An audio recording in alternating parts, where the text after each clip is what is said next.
chers frères et sœurs, dans ces mois de mai, où on exprime avec une particulière intensité notre amour et notre dévotion à la Vierge Marie, le pape François nous invite de prier les rosaires à la maison, en famille. Une dimension, la dimension domestique, que les restrictions de la pandémie nous ont contraints à valoriser également du point de vue spirituel. Il nous a proposé à tous de redécouvrir la beauté de prier les rosaires à la maison pendant le mois de mai.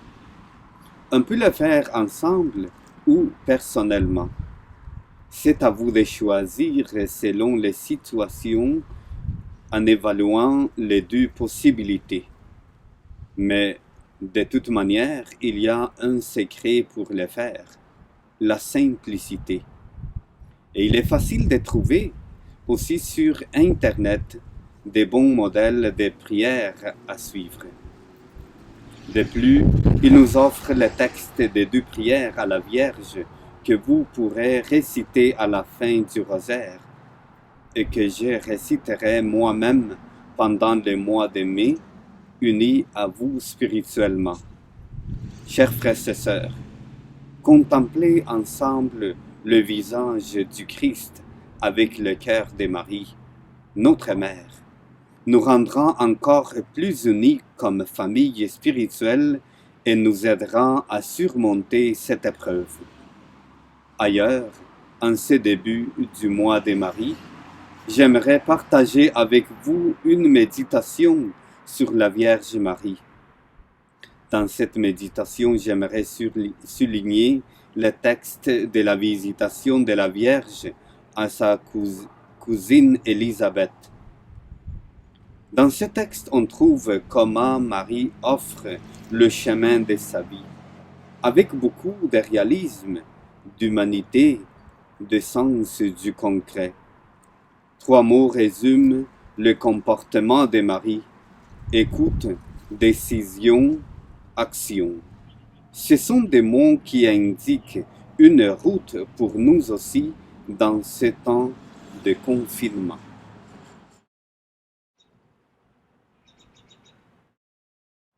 L'écoute. Marie se rend chez sa cousine Élisabeth. D'où lui vient ce geste? D'une parole de l'ange de Dieu. Et voici qu'Élisabeth, ta parente, vient, elle aussi, de concevoir un fils dans sa vieillesse. Marie sait écouter Dieu. Attention, il ne s'agit pas simplement d'entendre superficiellement, mais c'est une écoute faite d'attention, d'accueil, de disponibilité envers Dieu. Ce n'est pas la manière distraite que nous avons souvent de nous mettre devant le Seigneur ou les autres. Nous entendons ce qu'ils disent, mais nous n'écoutons pas vraiment. Marie est attentive à Dieu, elle écoute Dieu, mais Marie écoute aussi les faits, c'est-à-dire qu'elle lit les événements de sa vie. Elle est attentive à la réalité concrète, et elle ne s'arrête pas à la superficie des choses. Mais elle va en profondeur pour en saisir la signification. Sa cousine Élisabeth, qui est déjà âgée, attend un enfant. Voilà le fait. Mais Marie est attentive à sa signification. Elle sait la saisir. Rien n'est impossible à Dieu. Cela vaut aussi dans notre vie. L'écoute de Dieu qui nous parle et l'écoute aussi de la réalité quotidienne. L'attention aux personnes, aux faits, parce que le Seigneur est à la porte de notre vie et il frappe de différentes manières. Il met des signes sur notre chemin, à nous d'être capables de les voir. Marie est la mère de l'écoute, écoute attentive de Dieu et écoute tout autant attentive des événements de la vie. La décision. Marie ne vit pas pressée dans l'anxiété, mais comme le souligne Luc, elle méditait toutes choses en son cœur. Et même au moment décisif de l'annonciation de l'ange, elle demande « Comment cela sera-t-il » Mais elle ne s'arrête pas non plus au moment de la réflexion. Elle fait un pas en avant. Elle décide. Elle ne vit pas dans l'urgence, mais simplement lorsque c'est nécessaire. Elle part en hâte. Marie ne se laisse pas emporter par les événements. Elle ne fait pas l'économie de l'effort de la décision. Elle saisit non seulement lors du choix fondamental qui changera sa vie. Je suis la servante du Seigneur, mais aussi dans les choix plus quotidiens, mais riches aussi de signification. Il me vient à l'esprit l'épisode des noces de Cana. Là aussi, on voit le réalisme, humanité, le sens du concret de Marie, qui est attentive aux faits, aux problèmes. Elle voit et comprend la difficulté de ces deux jeunes mariés auxquels le vin de la fête vient à manquer.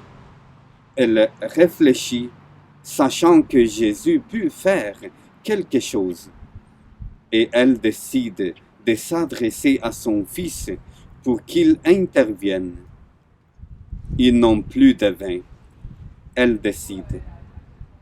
Dans la vie, il est difficile de prendre des décisions. Nous avons souvent tendance à les reporter, à laisser les autres décider à notre place. Nous préférons souvent nous laisser porter par les événements, suivre l'air du temps.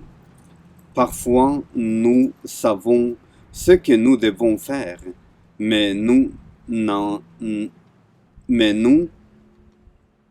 avons pas le courage ou cela nous fait paraître trop difficile parce que cela signifie aller contre-courant. Marie à l'Annonciation, à la visitation aux noces de Cana, va à contre-courant. Marie va à contre-courant. Elle se met à l'écoute de Dieu. Elle réfléchit et cherche à comprendre la réalité. Et elle décide de se confier totalement à Dieu. Elle décide alors qu'elle est enceinte, de rendre visite à la vieille cousine. Elle décide de faire confiance à son fils avec insistance pour sauver la joie des noces. L'action. Marie s'est mise en route et s'est rendue en hâte. Malgré les difficultés, les critiques que lui aura valu sa décision de partir, rien ne l'arrête. Et là, elle part en hâte, dans la prière devant Dieu qui parle, dans la réflexion et la méditation sur le fait de sa vie. Marie n'est pas pressée. Elle ne se laisse pas prendre par le temps. Elle ne se laisse pas emporter par les événements. Mais quand elle voit clairement ce que Dieu lui demande, ce qu'elle doit faire, elle n'hésite pas. Elle ne reporte pas, mais elle va en hâte.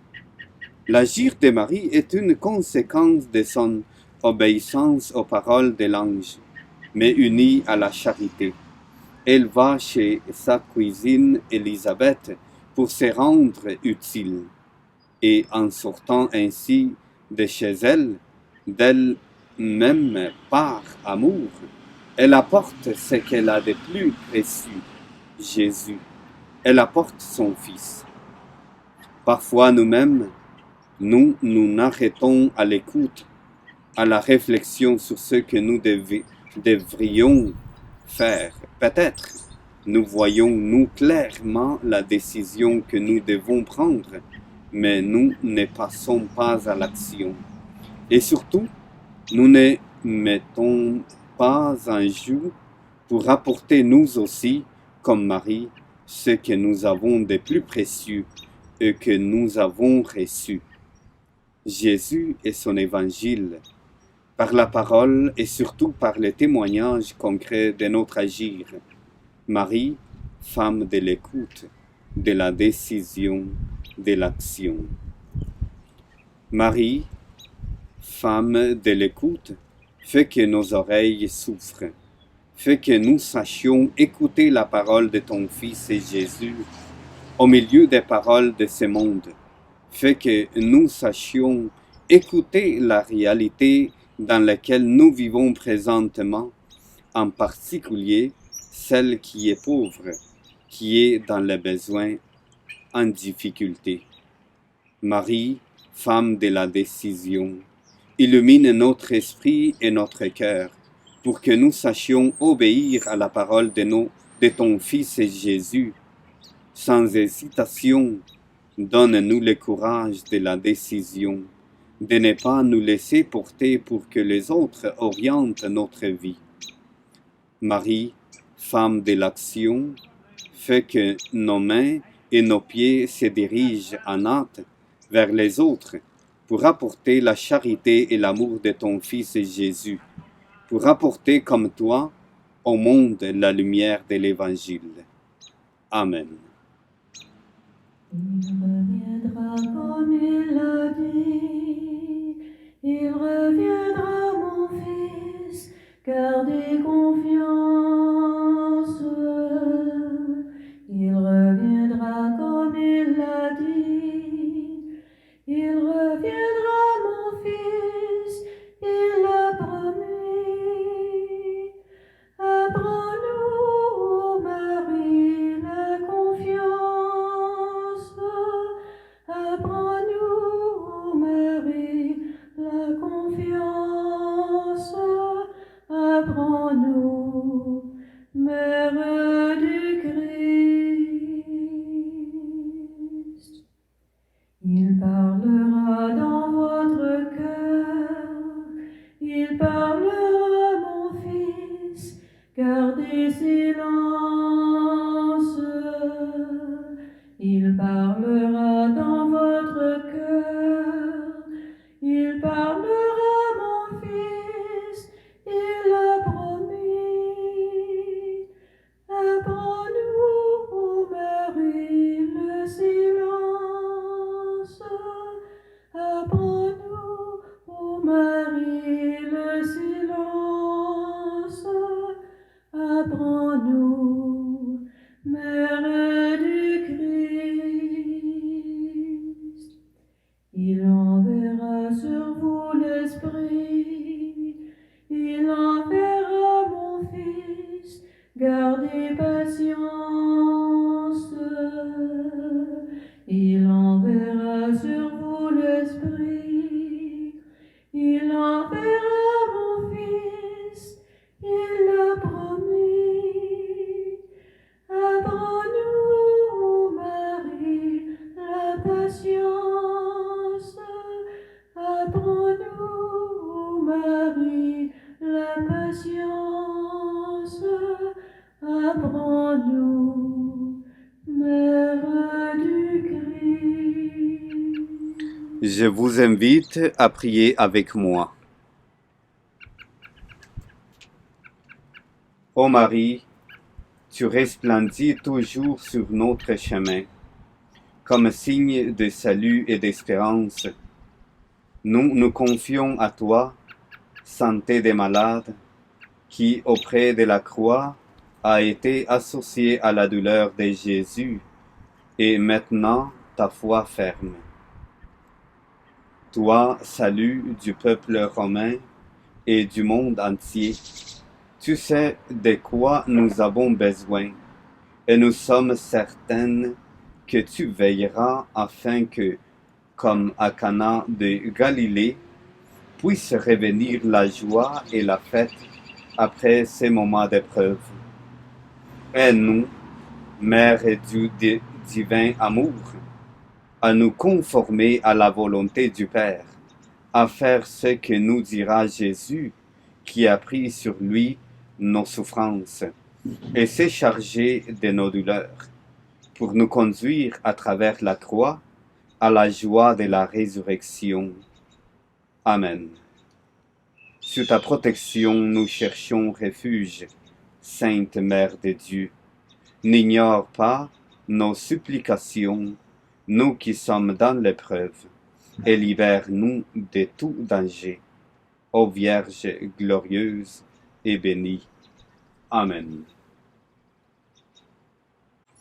Je vous souhaite un bon mois de Marie.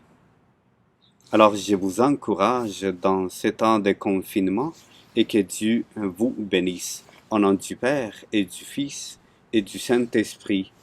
Amen.